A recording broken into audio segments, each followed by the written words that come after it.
Assalamualaikum warahmatullahi wabarakatuh. Kembali dengan saya, Tantina.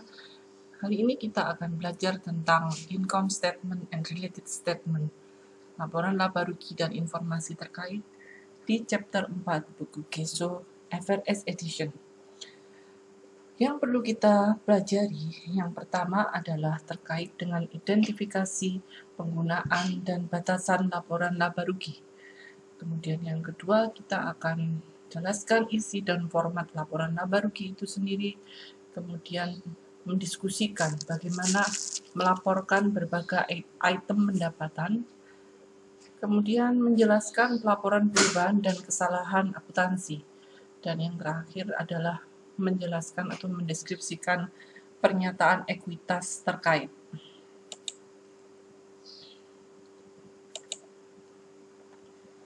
Oke, jadi ada 5 hal yang terkait dengan chapter 4 ini. Yang pertama itu adalah income statement, yaitu terkait dengan kegunaan dari income statement itu sendiri dan keterbatasan dari income statement serta kualitas dari laba. Kemudian ada isi dan format dari income statement itu sendiri. Kemudian ada berbagai macam item dalam laporan laba, kemudian perubahan akuntansi dan error dan terkait dengan laporan ekuitas. Kegunaan dari income statement itu terkait dengan yang pertama adalah evaluasi kinerja masa lalu. Jadi apakah perusahaan itu lebih baik daripada yang tahun kemarin? Terlihat dari apa? Dari profitnya, jumlah profit yang diperoleh dari perusahaan. Contohnya di sini adalah Hyundai dan Toyota. Hyundai dan Toyota itu profit yang dimiliki adalah lebih besar Toyota. Kemudian terkait dengan memprediksi kinerja masa depan, di mana kita menempatkan pertumbuhan, perkembangan profit kita. Jadi di mana grafiknya naik atau turun. Kemudian terkait dengan membantu menilai risiko atau ketidakpastian pencapaian arus kas masa depan. Jadi risikonya, apakah risikonya sedang, tinggi, apa rendah. Jadi kita atau tidak pasti yang menyebabkan arus kas masa depan akan berubah. Apakah kita akan mengalami defisit atau sebaliknya. Kemudian terkait dengan keterbatasan di sini, yang pertama perusahaan akan menghilangkan item yang tidak dapat diukur dengan andal. Jadi harus dikeluarkan item-item yang tidak dapat diukur dengan handal. Kemudian terkait dengan angka pendapatan dipengaruhi oleh metode akuntansi yang digunakan. Apakah pendapatan ini dipengaruhi metode akuntansi? Apakah perusahaan itu perlu melakukan perubahan metode akuntansi yang dipakai? Apakah dia sebelumnya menggunakan straight line depreciation, kemudian apakah akan berubah menjadi accelerated depreciation atau tetap. Kemudian yang ketiga itu pengukuran pendapatan melibatkan penilaian. Jadi pendapatan diukur apakah kita bisa memperoleh pendapatan yang tinggi atau optimis, tentunya dengan melihat risiko yang ada, dengan estimasi yang sudah diprediksi sebelumnya. Jadi contohnya di sini ada kegunaan aktivanya, kemudian ada biaya warantinya atau low bad debt-nya seperti apa. Kemudian terkait dengan kualitas dari earning atau laba, kualitas laba. Jadi perusahaan itu memiliki insentif untuk mengelola pendapatan. Jadi untuk apa? Untuk memenuhi target penghasilan. Kemudian agar penghasilan terlihat tidak terlalu berisiko. Jadi ada titik tertentu di mana antara risiko dengan jumlah pendapatan yang diterima perusahaan itu akan sama. Jikalau melebihi titik itu, maka akan mengalami defisit. Kemudian terkait dengan manajemen laba atau earning management. Itu merupakan waktu pendapatan, jadi atau pengeluaran, keuntungan, dan kerugian yang direncanakan untuk memperlancar pendapatan. Jadi suatu perusahaan itu harus bisa memanage labanya agar pendapatan yang dihasilkan itu mengalami kenaikan. Kemudian terkait dengan quality of earning atau kualitas laba. Di sini akan berkurang itu jika manajemen laba itu akan menghasilkan informasi yang kurang berguna untuk memprediksi laba dan arus kas masa depan. Berarti hasil prediksi yang prediksi perusahaan itu meleset dari perkiraan sebelumnya, sehingga ada pengurangan laba dalam perusahaan karena kualitas informasinya kurang akurat. Kemudian terkait dengan isi dan format laporan laba rugi. Jadi elemen laporan laba rugi itu sendiri itu ada income. Jadi income di sini merupakan peningkatan manfaat ekonomi selama periode akuntansi dalam bentuk apa? Dalam bentuk arus kas atau peningkatan aset atau bisa berupa penurunan kewajiban. Jadi bisa berupa penurunan kewajiban. Yang apa? Yang akan mengakibatkan peningkatan ekuitas. Jadi selain berkaitan dengan kontribusi dari pemegang saham. Jadi itu adalah elemen laporan laba rugi. Salah satunya adalah pendapatan. Kemudian income di sini itu mencakup pendapatan dan keuntungan, revenue or gain. Jadi pendapatan itu terkait dengan aktivitas biasa perusahaan, sedangkan gain itu adalah terkait timbul karena bukan aktivitas biasa atau ordinary activity. Jadi di sini contoh-contoh untuk akun dari revenue atau pendapatan di sini ada sales, kemudian ada fee atau biaya, kemudian ada bunga, dividen, kemudian rent, itu ada terkait dengan akun. Jadi bisa ada pendapatan dari penjualan, kemudian pendapatan dari fee dari jasa, atau kemudian ada interest, pendapatan bunga, pendapatan dividen atau pendapatan sewa.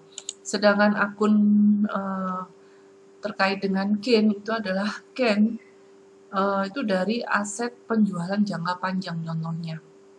Kemudian juga unrealized gain on trading security atau keuntungan yang belum direalisasikan dalam sekuritas perdagangan.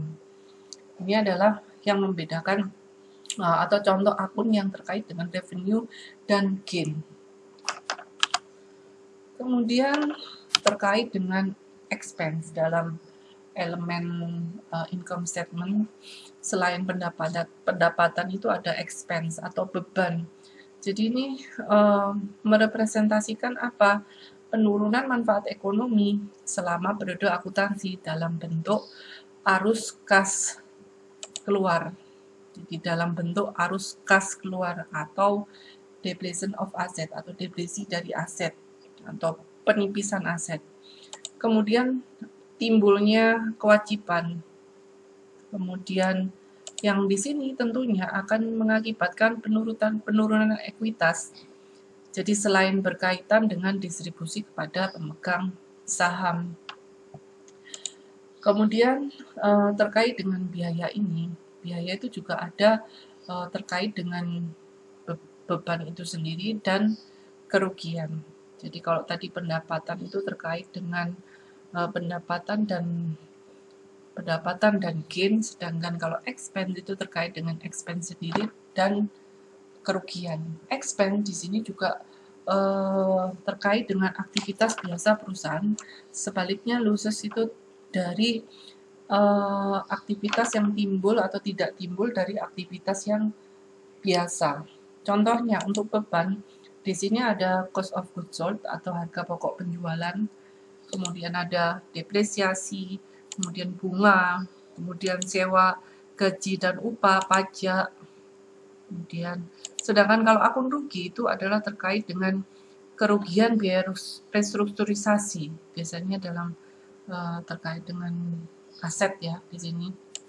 Kemudian ada kerugian penjualan aset jangka panjang, dan juga terkait dengan unrealized losses on trading security atau kerugian yang belum direalisasikan atas sekuritas perdagangan.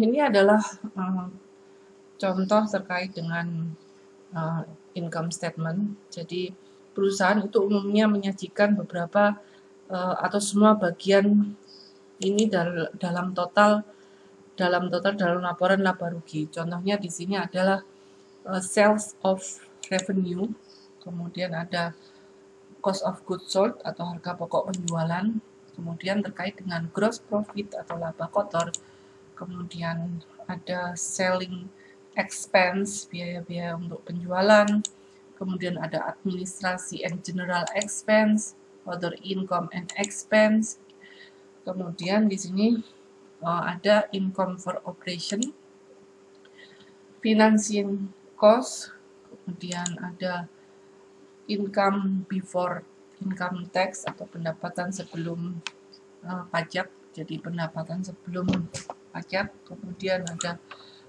pajak penghasilan, kemudian ada pendapatan dari operasi berkelanjutan contohnya, kemudian operasi yang dihentikan atau discontinue operation, kemudian net income, kemudian ada kepentingan pengendali, dan earning per share atau laba per saham. Ini adalah merupakan bagian secara total dari laporan laba rugi. Kemudian untuk formatnya di sini termasuk semua item utama dari yang sebelumnya sudah disebutkan, ada 10 item. Jadi kecuali untuk operasi yang dihentikan itu terjadi ketika kondisi tertentu saja. Jadi ada poin 1, 2 sampai 10 ini merupakan item-item yang ada di daftar yang sebelumnya yang sudah saya sebutkan tadi. Ini adalah contoh untuk format laporan laba rugi, dimulai dari penjualan sampai earning per share. Jadi penjualan di sini ada sales revenue, kemudian less sales discount atau sales return of allowance, kemudian net sales, terus hasilnya adalah cost of goods sold, kemudian gross profitnya ketemu. Nah ini dikurangi dengan semua biaya ini, selling expense dan administrasi expense, other income expense, kemudian income from operation, kalau ada income before income tax, sampai dia ke earning per share. Ini adalah contoh bentuk income statement. Kemudian terkait dengan di sini ada contoh ya, dari tadi kan sudah dijelaskan. Jadi ini adalah ilustrasi dari income statement hingga earning per share. Jadi yang D, selling expense, itu tidak dijelaskan. Jadi dia akan ada istilahnya supporting schedule yang terkait dengan item selling expense. Jadi yang ditampilkan di sini itu di catatan, contohnya di sini adalah note D, dan nanti kalau misalnya ada administrasi expense juga sama. Kemudian terkait dengan gross profit. Jadi di sini gross profit atau laba kotor ini terkait dengan apa? Melaporkan item pendapatan ya, berbagai item pendapatan. Laba kotor di sini dihitung dengan mengurangi harga pokok penjualan dari penjualan bersih. Jadi dia memberikan angka yang berguna untuk mengevaluasi kinerja dan memprediksi penghasilan di masa yang akan datang. Kemudian di sini juga memberikan angka yang berguna untuk mengevaluasi kinerja, memprediksi penghasilan di masa yang akan datang. Selain itu, pendapatan yang tidak biasa atau incidental di sini diungkapkan dalam pendapatan dan beban lain-lain. Kemudian terkait dengan pendapatan dari operasi.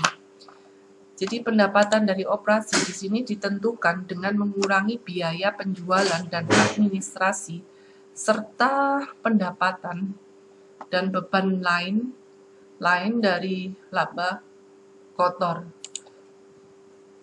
Di sini menyoroti apa? Menyoroti item yang mempengaruhi aktivitas bisnis reguler. Kemudian digunakan untuk memprediksi apa? Jumlah, kemudian waktu, dan ketidakpastian dari arus kas masa depan.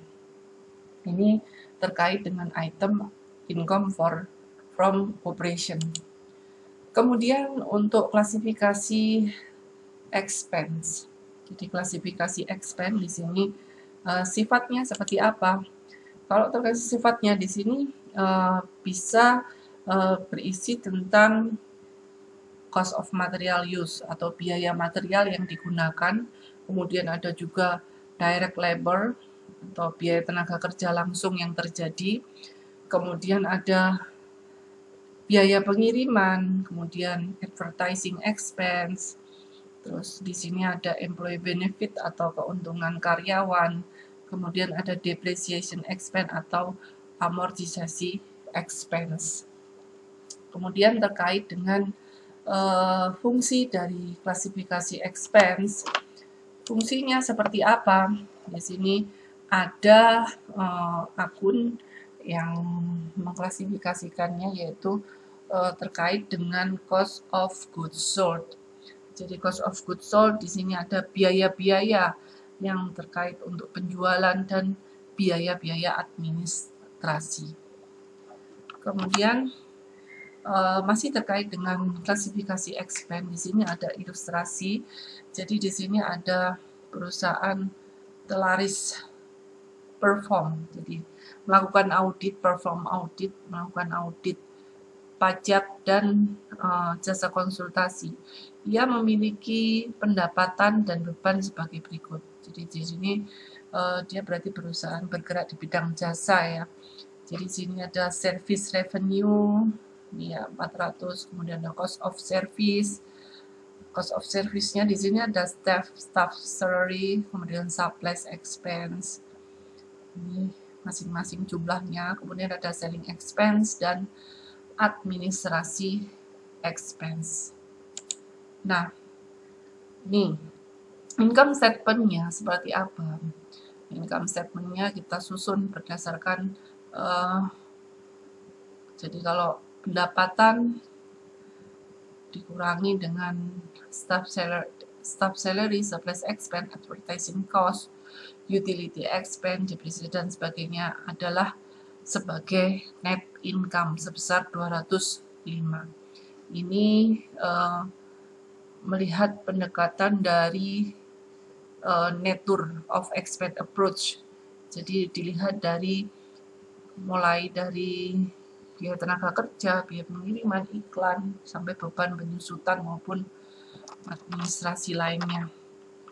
Kemudian kalau dikaitkan dengan function, jadi kalau function di sini service revenue, kemudian di sini ada cost of service sebesar 155, jadi dijumlahkan. Jadi biaya yang cost of service ini dikategorikan sebagai function. Jadi cost of service besar 155, kemudian selling expense dan administrasi expense, yaitu menghasilkan net income dengan jumlah yang sama. Jadi metode fungsi biaya umumnya itu digunakan dalam praktik, meskipun banyak perusahaan yang percaya bahwa kedua pendekatan tersebut bermanfaat. Jadi tergantung perusahaan memakai yang mana. Ini adalah gambaran untuk gain and loss atau keuntungan dan kerugian. Jadi ini ada restructuring. Jadi charge, jadi restructuring charge di sini menunjukkan angka 202. Kemudian ada write down gain and losses on asset sales sebesar 289. Ini adalah contoh perusahaan di mana 500 perusahaan besar yang melaporkan adanya contohnya perubahan atas restrukturisasi dan adanya gain or loss. Nah, kita masih ke gain or loss. Jadi di sini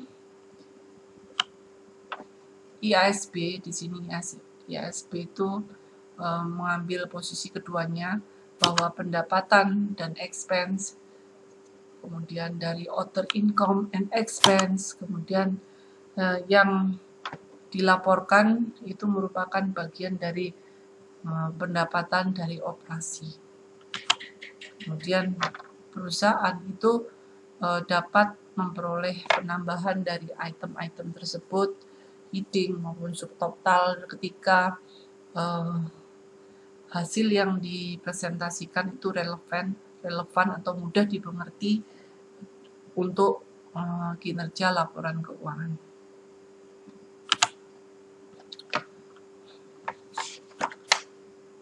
Jadi di sini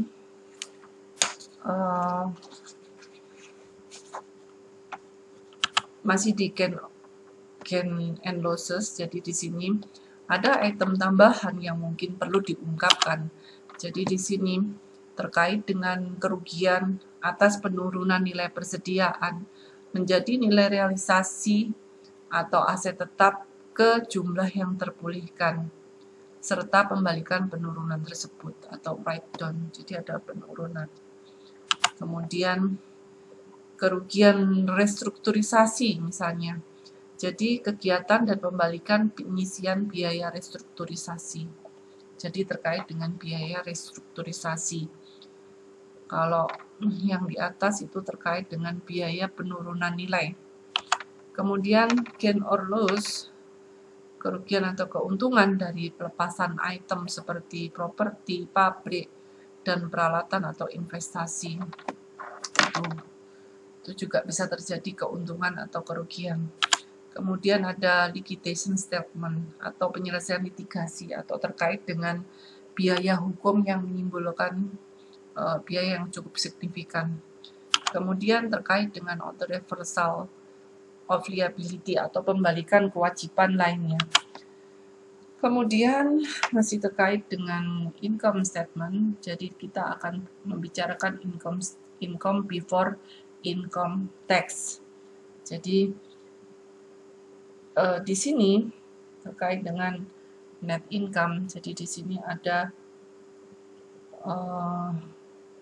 jadi financing cost must be report on income statement. Jadi biaya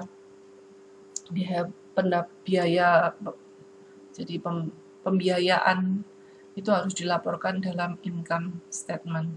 Ini contohnya untuk net worth trail. Jadi net worth trail di sini mencantumkan bahwa ada pinjaman di bank, bunga pinjaman di bank, kemudian obligasi yang diterbitkan terkait dengan obligasi, kemudian ada ini sama, ada penerbitan, kemudian ada commercial paper, kemudian juga obligasi under finance leases, other interest. Jadi di sini total pembiayaan adalah sebesar 1.106. Ini dikurangi dengan cost of kualifikasi aset 92 ya. Jadi total finance cost itu sebesar 1.014. Ini yang juga harus dilaporkan di dalam laporan income statement laba rugi. Dan untuk net income, jadi net income masih. Jadi net income di sini merupakan pendapatan setelah semua pendapatan dan beban itu untuk periode tersebut dianggap. Jadi dilihat dari banyak orang sebagai ukuran terpenting dari keberhasilan atau kegagalan perusahaan untuk periode waktu tertentu. Nah, itu ya.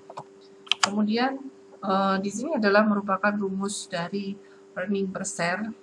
Jadi earning per share di sini ada net income dikurangi dengan preferred dividend, weighted average of ordinary share outstanding, atau rata-rata tertimbang saham biasa yang beredar. Itu merupakan rumus dari earning per share. Jadi untuk menghitung laba saham itu seperti ini. Kemudian ada indikator bisnis yang signifikan.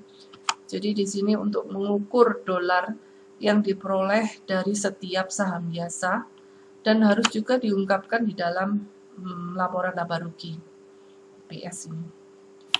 Di sini ada contohnya. Contohnya di sini ada Lancer Inc. melaporkan laba bersih sebesar 350.000. Ia mengumumkan dan membayar dividen sebesar 50.000 untuk tahun tersebut. Jumlah rata-rata tertimbang saham biasa yang beredar selama tahun berjalan adalah 100.000 saham. Jadi Lancer menghitung laba per sahamnya seperti ini. Jadi dengan menggunakan rumus net income dikurang preferred dividend dibagi dengan weighted average of ordinary share, yaitu 350 dikurangi dengan 50.000 dibagi dengan 100.000. Jumlah EPS-nya adalah 3. Oke. Kemudian terkait dengan discontinued operation atau operasi yang dihentikan. Jadi suatu komponen entitas yang telah dilepaskan atau diklasifikasikan sebagai dimiliki atau dijual, dimiliki untuk dijual, held for sale, jadi dimiliki untuk dijual. Dan yang pertama, mewakili jalur utama bisnis atau wilayah geografi dari operasi.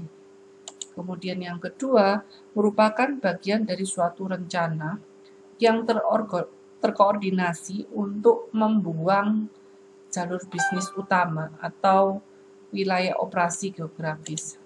Jadi yang ketiga, kemudian apakah anak perusahaan yang diakuisisi secara eksklusif dengan tujuan untuk dijual kembali.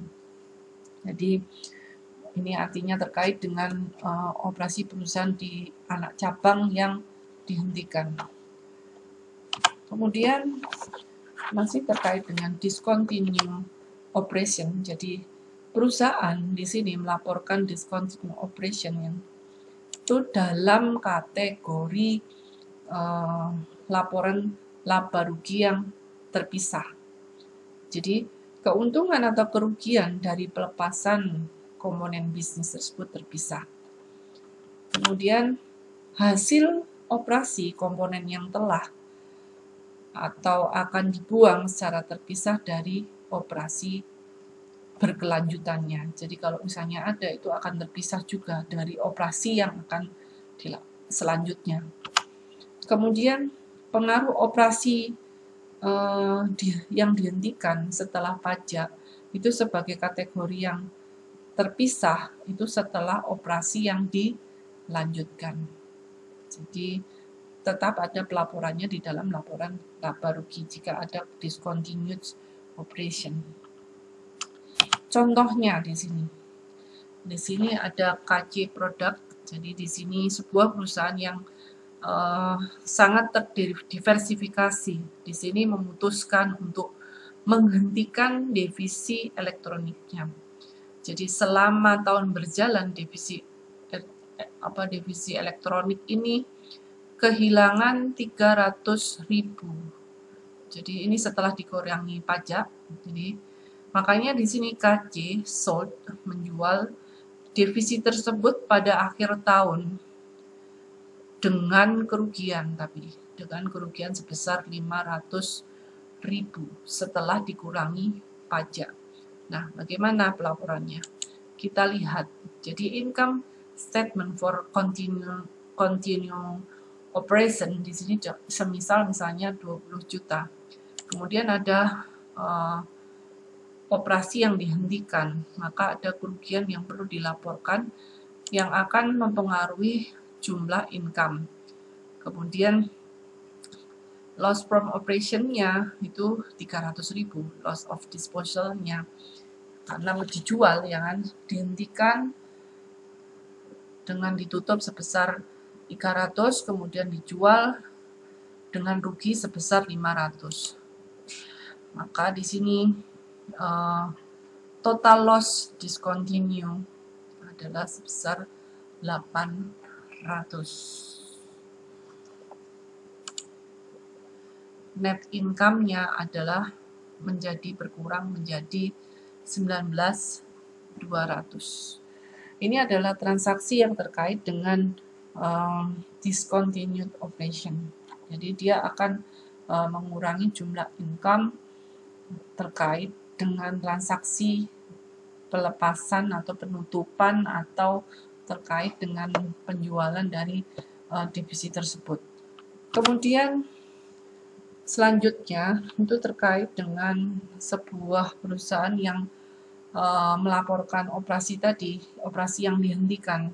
Jadi harus melaporkan jumlah per saham untuk item baik baris di dalam laporan laba rugi atau di catatan atas laporan keuangan. Jadi tetap ada pelaporan terkait dengan operasi yang dihentikan. Itu di sini. Jadi sebelum net income di sini akan ada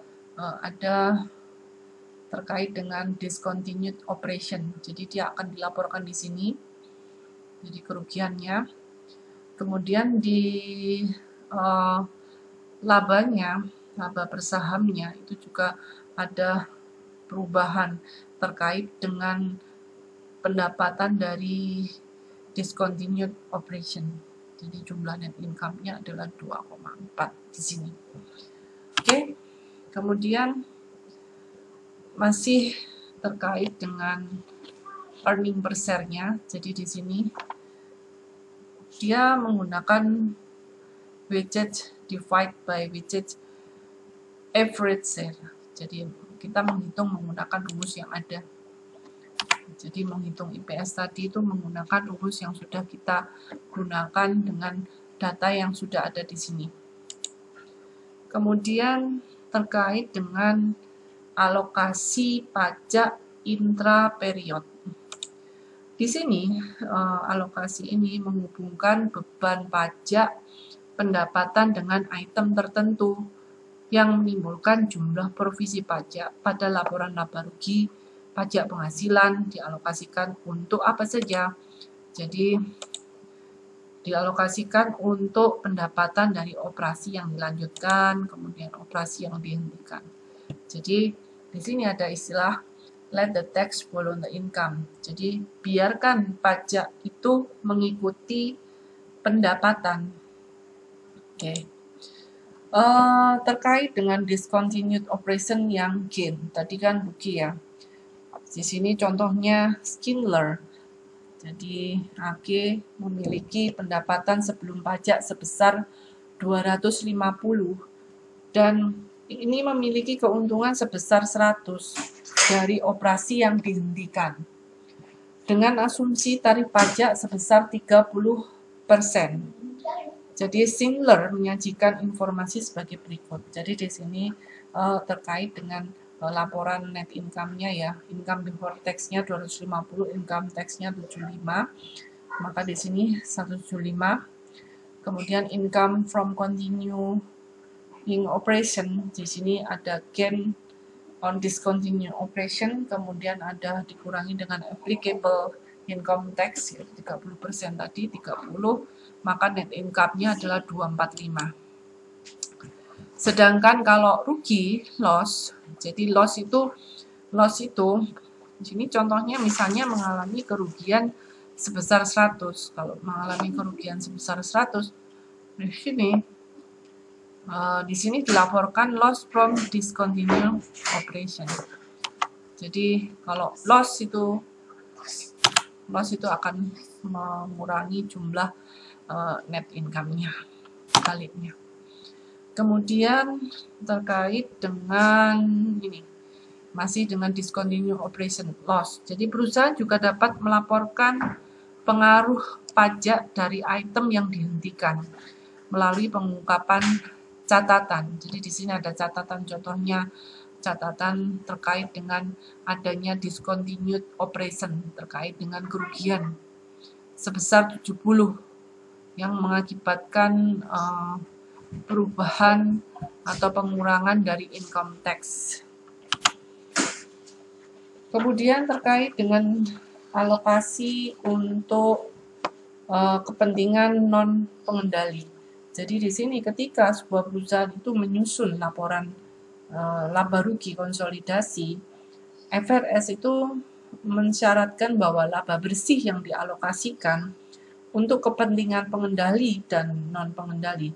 Alokasi ini dilaporkan di bagian bawah laporan laba rugi. Jadi setelah laba bersih, jika ada alokasi untuk kepentingan non pengendali, maka di sini di bawah atau di bawahnya jumlah net income.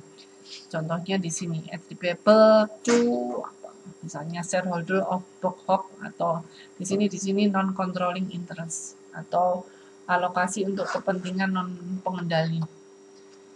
Kemudian terkait dengan ini contohnya.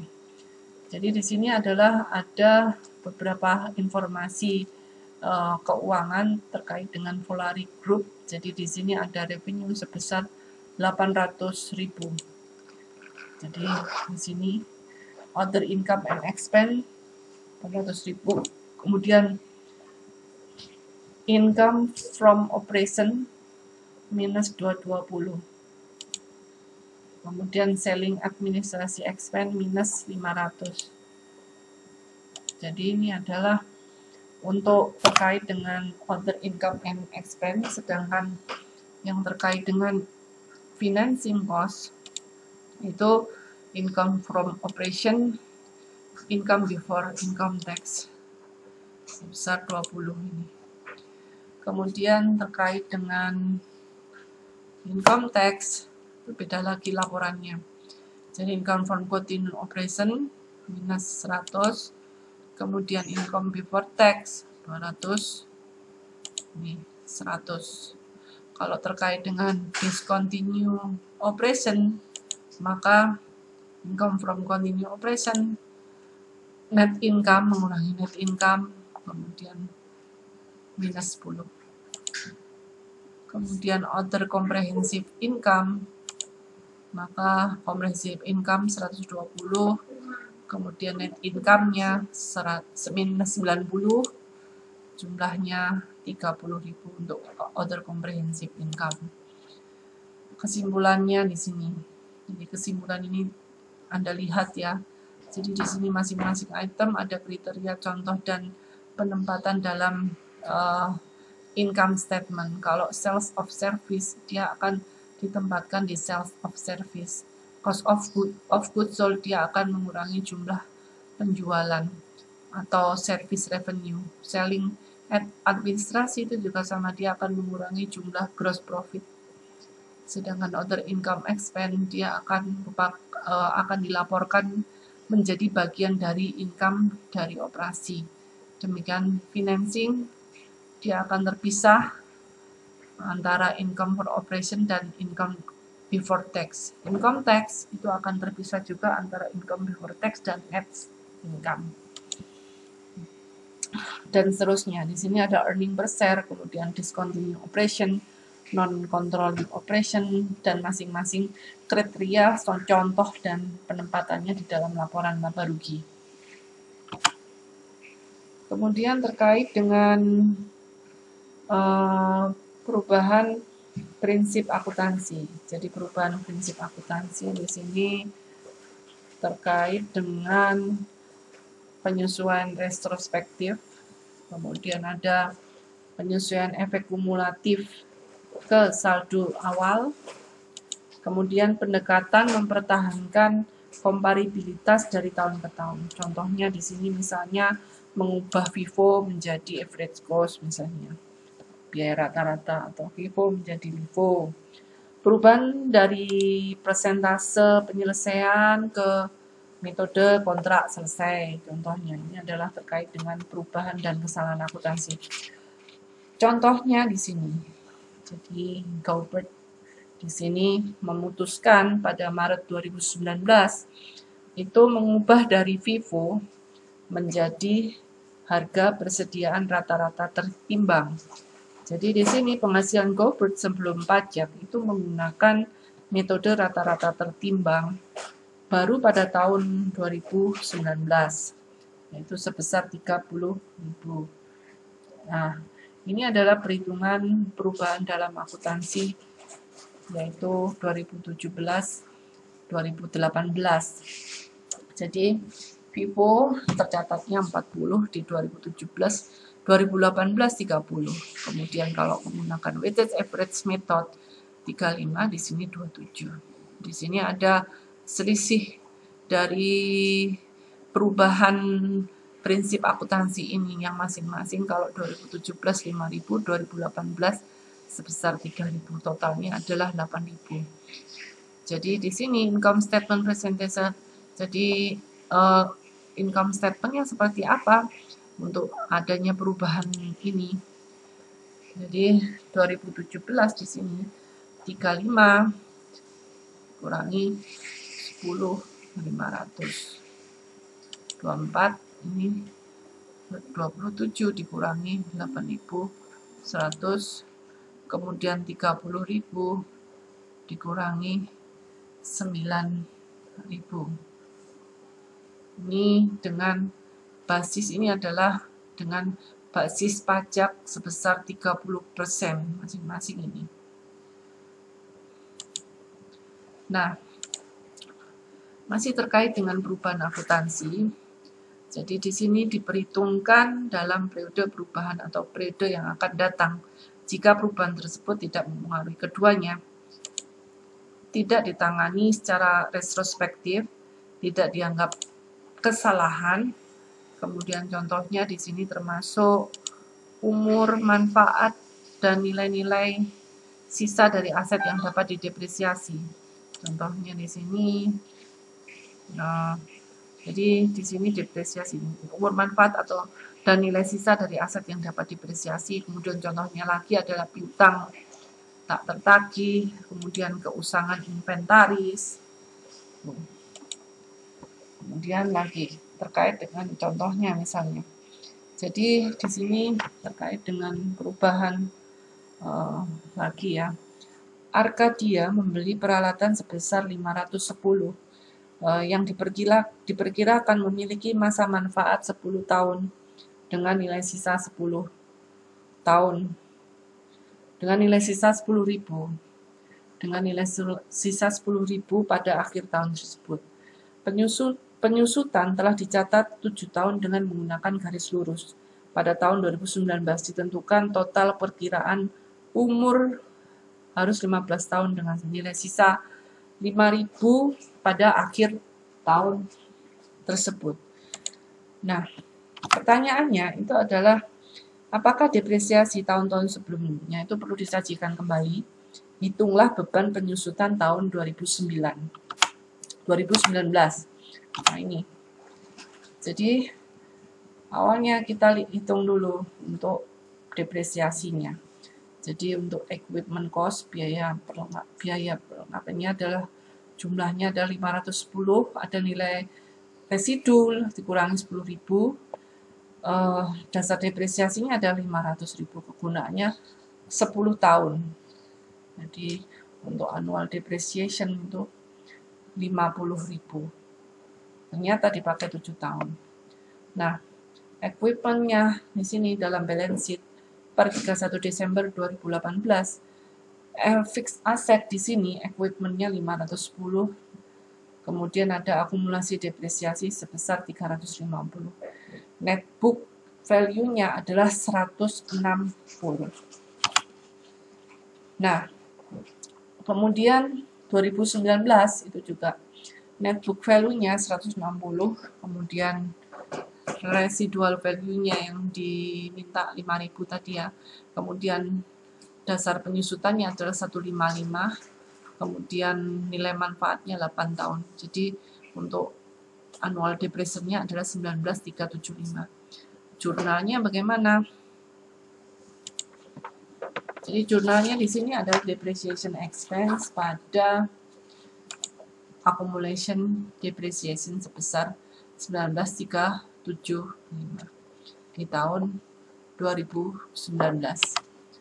Kemudian terkait dengan koreksi kesalahan, correction of error, itu adalah terkait dengan hasil dari kesalahan matematika, bisa kesalahan dalam penerapan prinsip akuntansi, kemudian pengawasan atau penyalahgunaan fakta, kemudian terkait dengan koreksi diperlakukan sebagai penyesuaian periode sebelumnya, kemudian yang ketiga penyesuaian saldo awal laba ditahan. Kemudian contohnya di sini, Sang 2019 di sini menetapkan bahwa ia salah melebih-lebihkan piutang usaha dan pendapatan penjualannya sebesar 100.000 di tahun 2018. Pada tahun 2019, Sang membuat entry untuk memperbaiki kesalahan dengan mengabaikan pajak penghasilan. Bagaimana jurnalnya? Jadi di sini ada return earning sebesar 100 pada account receivable sebesar 100. Nah, kemudian terkait dengan kesimpulan yang dapat diambil dari situasi dari perubahan dan error tadi ya.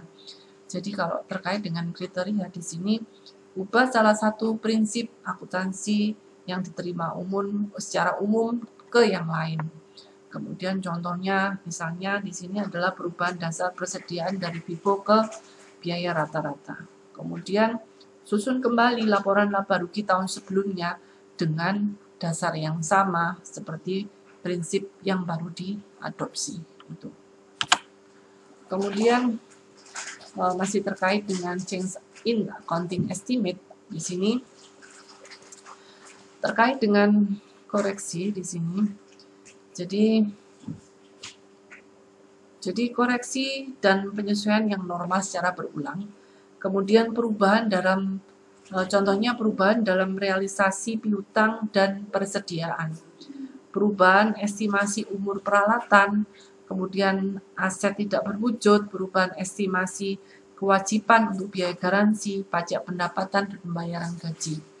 Kemudian seperti apa dalam income statement-nya? Tampilkan perubahan hanya pada akun yang terpengaruh saja, jadi tidak ditampilkan setelah pajak dan ungkapkan sifat perubahannya. Oke, kemudian koreksi dari error.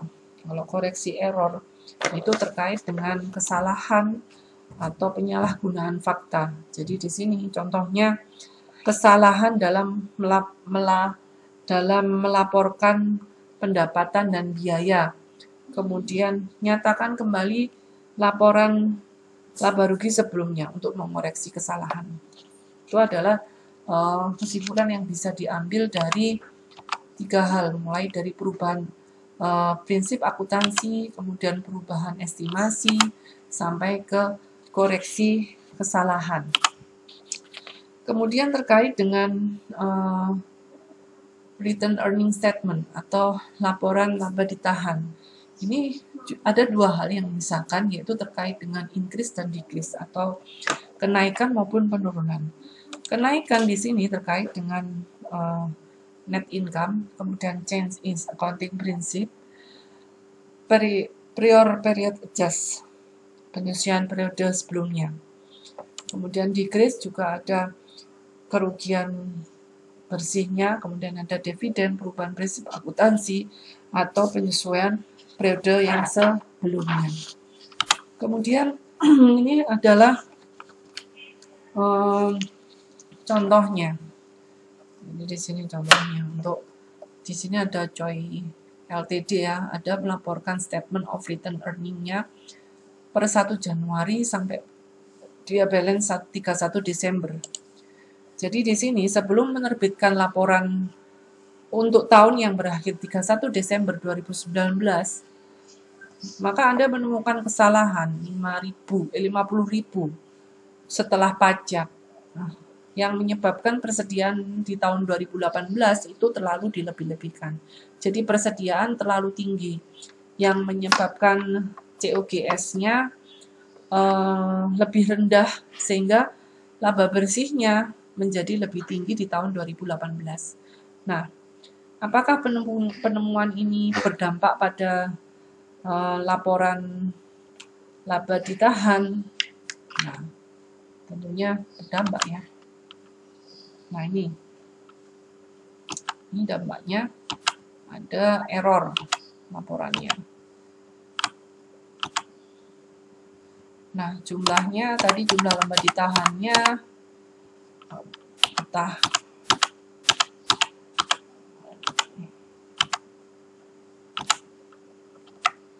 jadi jumlahnya akan ada koreksi sebesar 50.000 dari periode yang sebelumnya, yang akan mengakibatkan jumlah saldo statement of return earning-nya menjadi 1.060.000. Kemudian terkait dengan pembatasan dari return earning atau laba ditahan. Di sini diungkapkan dalam catatan atas laporan keuangan dan sebagai saldo laba. Kemudian terkait dengan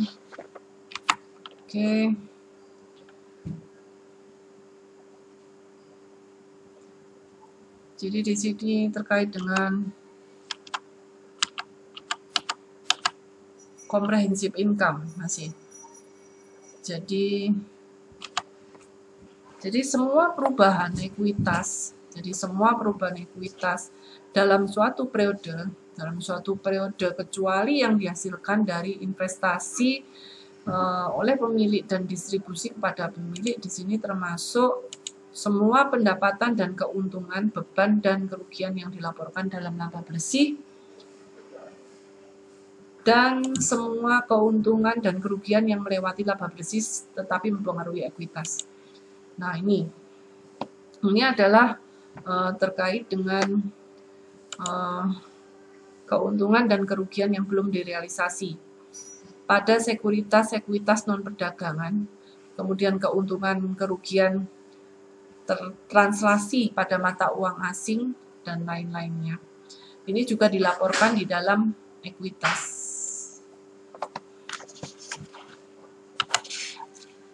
Ini adalah di other comprehensive income. Kemudian masih terkait dengan comprehensive income. Jadi di sini perusahaan itu harus menampilkan komponen pendapatan komprehensif lainnya dengan salah satu cara dari dua cara berikut. Yang pertama dengan pernyataan kontinu tunggal atau pendekatan satu pernyataan atau dua laporan laba rugi bersih yang terpisah tetapi berturut-turut di sini penghasilan dan penghasilan komprehensif lainnya dalam dua pernyataan. Ini adalah salah satu bentuk one statement approach. Jadi di sini ada keuntungan dan kerugian. Keuntungan itu tidak memerlukan pembuatan laporan keuangan baru, tetapi kalau kerugian itu lebih terkubur sebagai subtotal pada laporan. Ini adalah contoh untuk comprehensive income. Jadi di sini akan ada terkait dengan unreleased holding gain net stack. Ini kalau misalnya terkait dengan ini one statement, ini yang two statement.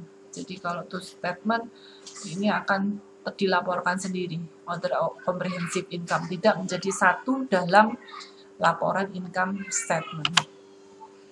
Kemudian terkait dengan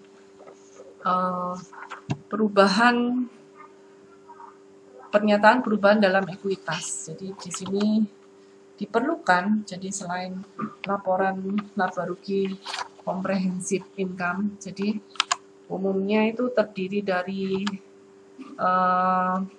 share capital, kemudian share premium, return earning, laba ditahan, dan saldo tadi itu terakumulasi dalam penghasilan komprehensif lainnya. Kemudian terkait dengan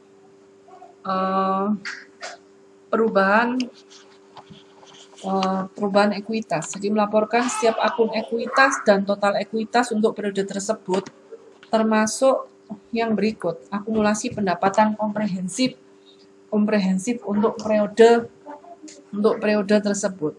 Jadi di sini kontribusi penerbitan saham dan distribusi dividen kepada pemilik. Yang pertama. Kemudian yang kedua, rekonsiliasi. Yang ketiga, rekonsiliasi nilai tercatat komponen ekuitas dari awal sampai akhir periode. Jadi itu. Oke. Ini adalah ilustrasinya untuk perubahan ekuitas. Jadi ini dipelajari.